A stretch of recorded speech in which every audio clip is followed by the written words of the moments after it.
I was planning on cleaning out my oil pan before installing it anyway. I figured I would make a video out of it, and I'm going to show you what I'm talking about when I'm talking about the oil level in relation to the drain.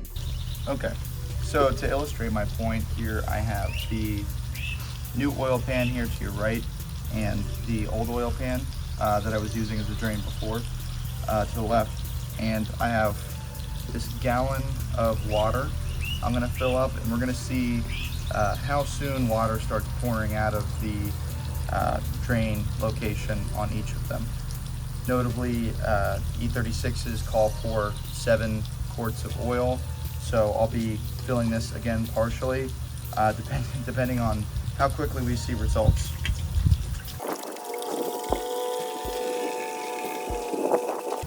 So we got water coming out right here on the side. So you can see I've poured maybe 3 quarts of water into that, and we're not even halfway through the oil capacity of the car, and it's already pouring out of that drain. So with that in mind, let's do the same test on the other pan and see how quickly that starts pouring oil out. Same deal. Got 4 quarts of water here, and we're gonna just try it on our new pan now. So we got another half of a quart. I think they might sit upward a little bit.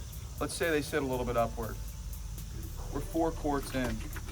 We have 4 quarts of oil into this pan, and it's already leaking. So let's see what happens when we add this to the equation. I put another roughly 3 quarts of water in here. I usually overfill my E36s, so grain of salt with that one.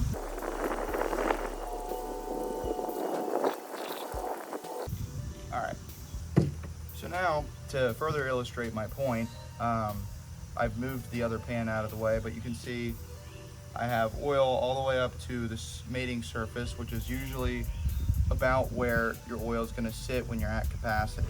I would imagine there's probably 6.5 to 7 quarts of oil in here right now, which would kind of compensate for the oil that's usually circulating around the system.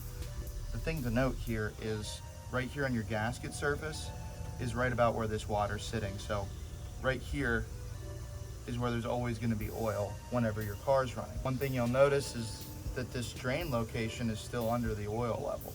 So you're still not really giving your drain a good chance to get rid of that oil at this location. No matter what, your starting oil level is always going to be right here on this fitting. So let's say your feed to your turbo, if you're using a 3 or 4 AN fitting, is going to be something like that. If you have good oil pressure, that's pretty much what the drain rate's going to be. Depending on how you're driving, depending on the vehicle, it's not really that difficult to fill this thing all the way up. So when oil is coming out of your turbo center housing and into your drain, it's not nice and fluid like you'd expect it to come out of like a drain plug. It's foaming up.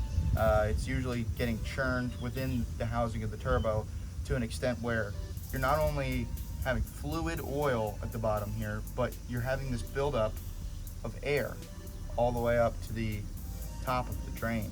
When you don't have anywhere to evacuate even the liquid oil at the bottom of your drain, that's just going to exacerbate the issue of this sort of churned, foamy oil shit that's going down into your pan. So I would say that your oil pan is potentially not your best option for a drain.